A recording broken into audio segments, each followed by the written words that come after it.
Welcome to this week's look at the state of the New York City real estate market. This is for the week of February 19th to the 25th. We're going to get started with the luxury market in just a moment, but I want to say this because I think it's really an important thing to note. This market is shifting and changing, and it is shifting away from the kind of buyer's market that we were in through much of last year to a more neutral market, even favoring a bit the sellers. I'm going to talk more about that as I move through this report, and I will talk a lot more about that at the end of this report. So you may want to stick around till the end, or you can skip ahead and watch just the end if you want to.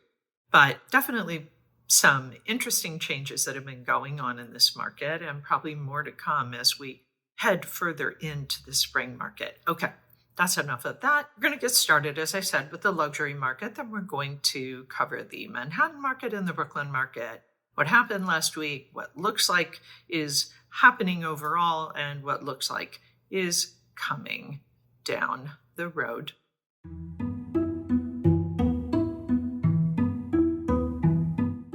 Last week, there were 29 contracts signed in the luxury market, 3 more than the previous week. 6 of those were in the trophy category, properties that were priced at $10 million and above. 14 of those were condos, 10 were co-ops, 1 was a condop, and 4 were townhouses. 20 of those were properties uptown, and 9 were downtown. Interesting to see what's going on in the luxury market. As I've mentioned several times in past reports, the luxury market in Manhattan is kind of a bellwether for the rest of the market, and it's nice to see that the luxury market each week over these last few weeks has been steadily increasing in terms of signed contracts. The number 1 contract for last week was Penthouse W at 135 East 79th Street. It was asking just under $20 million. It was reduced from $22.5 million when it was first listed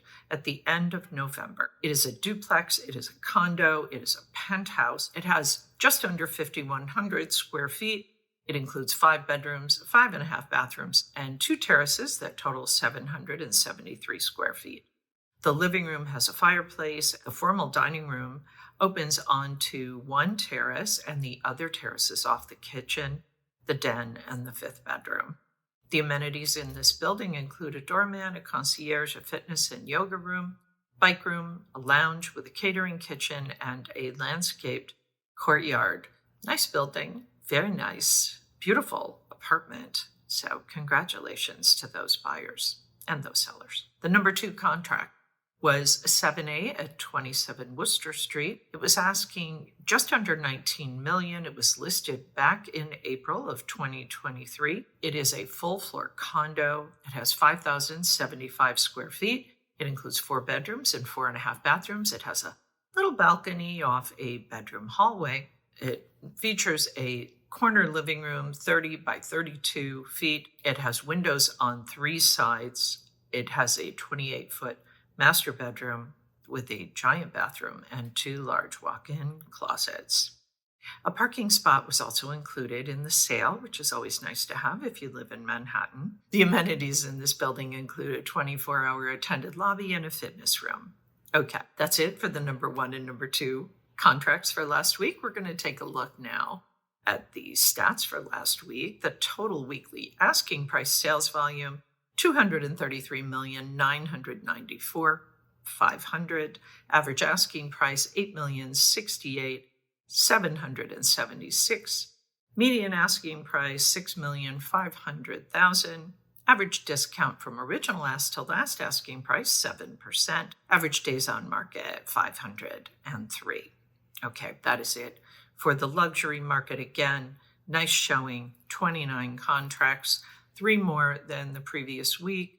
We're going to move now, take a look at what happened in Manhattan. If you have any questions at all about what I just talked about with the luxury market, please post those below or reach out to me directly at Sotheby's.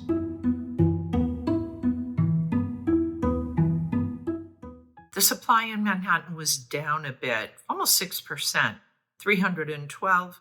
Contracts signed also down a little bit, 206, down a little over 4%. Off market up a little over 20%, 130. Not totally surprising. Last week was a vacation week, holiday week, so not totally surprising to see that we were down a little bit overall and that the off-market properties rose a bit.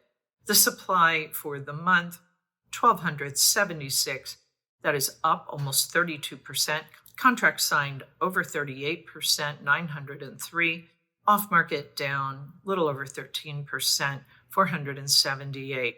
We are definitely seeing that the supply is falling short here. And if we compare that to the demand, we can see that if we look at this market pulse, we have shifted out of this buyer's market territory, even shifted out of this neutral market territory. Looks to be, doesn't it, in this seller's market territory? Not 100%. This is really a reflection of the supply and demand balance. We're seeing more demand than supply. The supply is low, and we are not seeing a lot of supply coming on the market yet. Of course, if we do see more supply, then that will, of course, change things. If we look at the liquidity pace chart, the moving 30-day window of contracts signed, 901, up 44.2% from last month and up 5.6% from last year. So we're definitely seeing an increase with that. I want to talk a little bit about this net inventory trend. If we look historically at where the inventory is likely to be as we are moving towards our busier season, our spring season, we should expect to see more inventory coming on the market. You can see right now we're really in the red. We don't have a lot of inventory. That hasn't been great for buyers, and we are hoping that we're going to see more inventory coming on the market. But I just thought this might be an interesting chart to share with you. Would likely see more inventory coming on the market in the coming months. Okay, that's it for Manhattan. We're going to shift now and take a look at what's going on in Brooklyn. Any questions? Please post those below.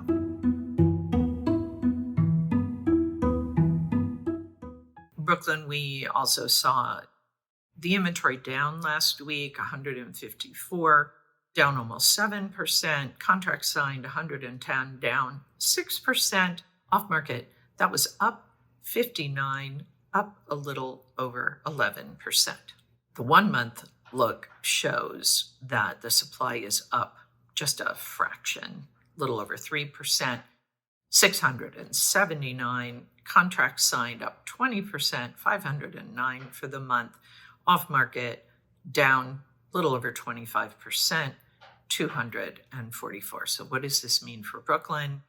Brooklyn is kind of in the same shape as Manhattan. It is also showing a kind of a move up from the buyer's market into this more neutral territory, kind of seller's market, a more lackluster market than Manhattan, very, very likely having to do with even less inventory than Manhattan, and the buyers just really are not that engaged. Looking at the liquidity pace chart for Brooklyn, 500 contracts signed over the last 30 days, we see that it is rising, but again, just Brooklyn is not as engaged, although because of the very, very tight inventory in Brooklyn, we're definitely seeing the well-priced properties moving very quickly. The chart I showed you last week about the days on market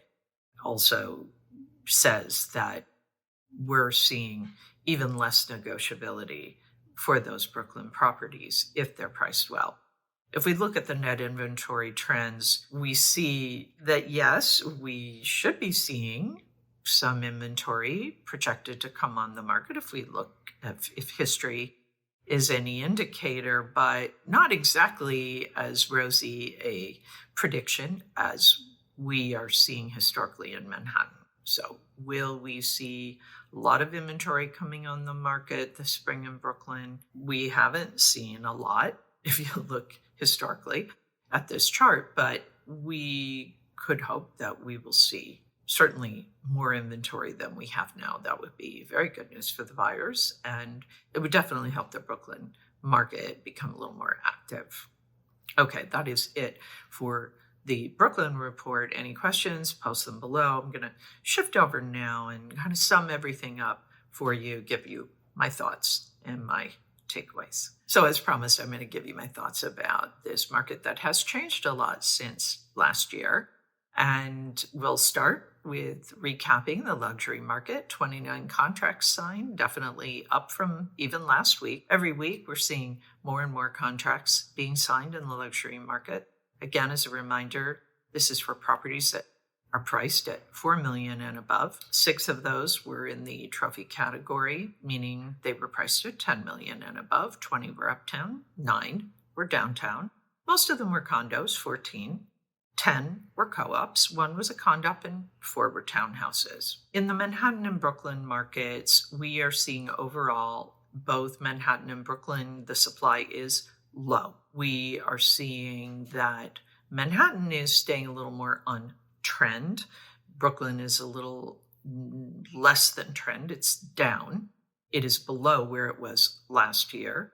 Manhattan is staying on trend, but it remains low with only just the slightest increase for the week. But again, it was a holiday week, so that may have had something to do with it. With regard to the demand or the liquidity pace, Manhattan again is fairly on trend, slight increase, and we are staying ahead of the supply. So that is giving this market a kind of a balance that is favoring, if anything, favoring the sellers. So we'll see how long that lasts. In Brooklyn, as I've mentioned, Brooklyn is lagging behind Manhattan, and buyers may just be waiting for more inventory. They are just not that excited at the lack of inventory in Brooklyn. If you want to think about this market and from a price action standpoint, think about it in this way. Overall, we are down about 10% from last year, although given what is happening now and given these shifts in the market and the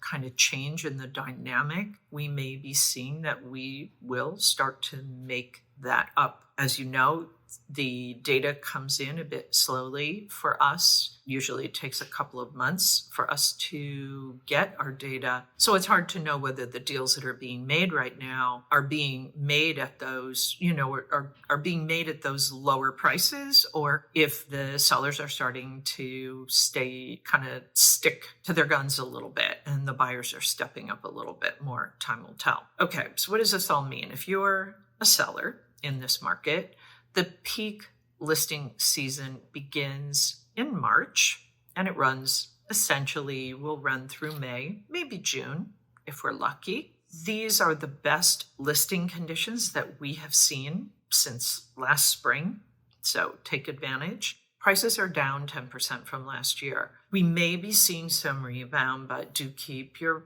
expectations on price action in perspective and be sure that you price correctly. The supply is currently tight, and this could change as soon as new listings start to come on the market. But if you're a seller, take advantage of the fact that the supply is tight. But as I say, it probably won't last forever. So this is a moment in time.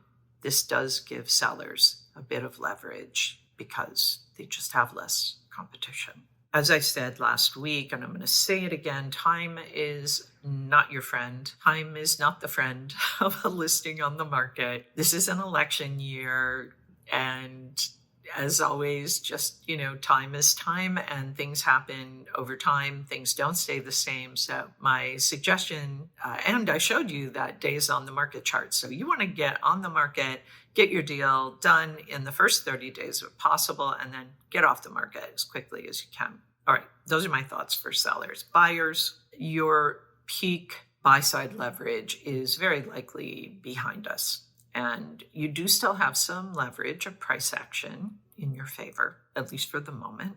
You should expect to see some buy-side competition. You may already be experiencing that as you're going around and looking at properties. You may well be seeing more people at open houses. You may, if you're making offers, you may be beginning to compete again with other buyers. So just expect that could happen. We're starting to see more activity in the market. The inventory is tight. If you're not seeing what you like, hopefully, as I mentioned to you when I shared those charts for both Brooklyn and Manhattan, hopefully start to see more inventory coming on the market soon. With negotiability, there are some deals still to be had, again, likely with properties that have been on the market for a while. You're very likely to see more negotiability there than with the ones that have just come on the market, especially if those sellers are priced in alignment with the market. Okay, that is it for the buyers, and that is it for this week's look at the state of the New York City real estate market. As always, my thanks to Urban Digs and to the Olshan Luxury Report. The work they do helps me to help you to make great decisions. I'll be back next week with the very latest news on what's happening in the New York City real estate market. In the meantime, take care.